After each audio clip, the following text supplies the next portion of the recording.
So the following is only a collection of opinions, but also facts based on statistics and data on the topic of how startups and big tech success stories are doing in the world and how Europe, Switzerland compares. I cannot look at all aspects, of course, but a few important ones like money invested into startups per capita, from which universities graduates in unicorns are originating, cultural and social aspects like risk-taking and entrepreneurship, and even fun, plus a few more. So here you see what we are after when we mean large success stories.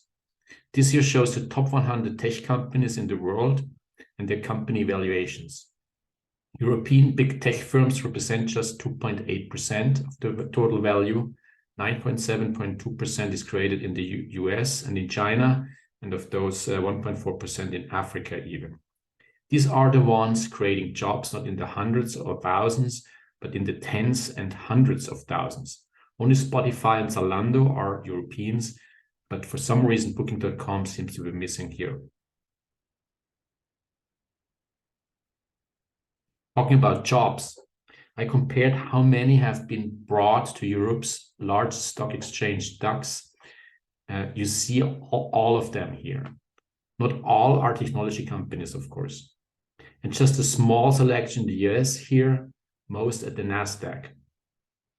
You see here 10x more jobs already, but I'm sure it is probably 100 or even more than that. By the way, same in China. I could not find a statistic that shows the total job created. Important here is also that these are high-paying jobs. Why? Because every well-paid high-tech job creates 5 low-paid jobs in services. This is mostly true for the US, and Europe is probably a bit less, and I would think in the range of three times.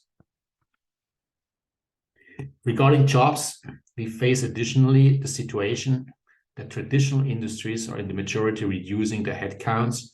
So we are losing, or best case, keep them, but they're not creating lots of new net jobs. Only in new technology, this is possible as these companies serve new markets that are created or they disrupt existing markets like in fintech, retail, automotive, etc. One other fact that is not surprising either, but maybe still eye-opening once we were made aware of. Of course, if you don't build new big companies, then this is reflected in the average age of all the companies in the stock markets. In the DAX, the average age of all companies is 109 years. Some of the newer ones are simply spin out of very old ones, such as Deutsche Telekom or Deutsche Post. In the NASDAQ, they are only 31 years old in average. And looking at the Swiss 6 stock exchange, they are even 151 years old in average.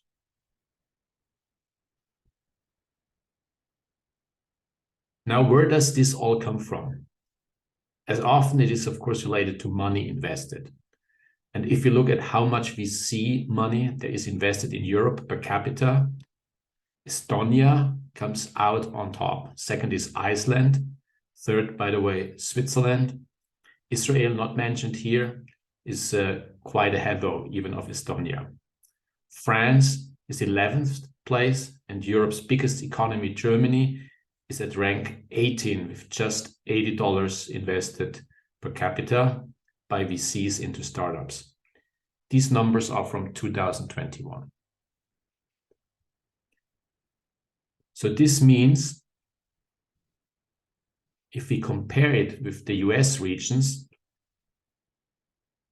which is the only thing that makes real sense, because the size of California is very similar in population to, for example, Switzerland. So if you look at California, then we see that they are by far leading with $38,000 per capita invested into startups. New York, and this town is rising a lot recently, was in 2021 at 2,700, Boston at 7,200, and Boulder, Colorado at 5,800. So this means 110 times more is invested per capita in California than in Switzerland, and a striking 475 times more than in Germany. Looking at the statistics from the great book by Ali Tamaseb, Super Founders, he found that the most unicorn founders came from the usual suspects such as Stanford University, Harvard University, MIT, and Berkeley. Ranked 21st was Oxford and 23rd was INSEAD. I did not see ETH Zurich mentioned here. Maybe he forgot them. The Dutch fellow Bert Hubert, who was also mentioned by Urs Hölzer from Google and LinkedIn, looked at some culture and social aspects.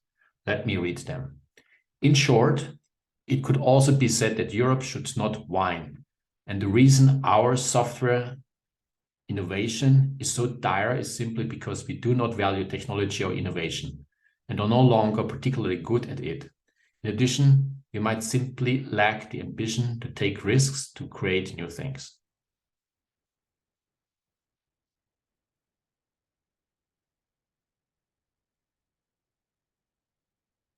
The situation is we get our communications and business platforms almost exclusively from the US. Meanwhile, we source the hardware from China. If this hardware needs to be operated, we tend to outsource this to the lowest bidder, again, almost exclusively delivered from outside of Europe. If we look at innovation, for example, in AI, again, Europe barely even has a presence, and what we still have is often leaving. Talented people have a choice of careers. In Europe, we steadfastly underpay technologists. Europe is not an attractive destination for ambitious immigrants. We do not have major companies with immigrant CEOs. Compare Microsoft and Google. Related, it really is the case that, on average, US entrepreneurs are more ruthless, ambitious, and competitive than European ones. So if you are so far behind, then making fun about you is not that far behind either, like you see here. So the first one goes, America says, let's have a party, I'll bring the software. China answers, I'll bring the hardware, and the EU says, I'll bring the regulation. Talking about regulation, Thierry Breton from the EU was saying to the infamous Elon Musk, in Europe, the bird will fly by our EU rules. And Elon responded, the bird is freed. Another fellow, this time from Sweden, was joking when he wrote this article here. Then he listed lots of impressive IT inventions that happened, in fact, in Europe in the last 60 years. These are, for example, SIM card, modern wind turbine, DNA sequencing, DNA profiling, the airbag, ABS braking, the World Wide Web, Linux, MP3, ARM, Raspberry Pi, Arduino, Skype, Spotify, capacitive touchscreens, Wi-Fi, ultraviolet lithography, CD-ROM, Blu-ray, DVD, GSM, SMS, and also the commercial optical fiber. So if we have all these great innovations, why are we then not also having the jobs associated with them? Houston, we have a problem. What is it and how can we fix it? So let's discuss this now in the panel here, please.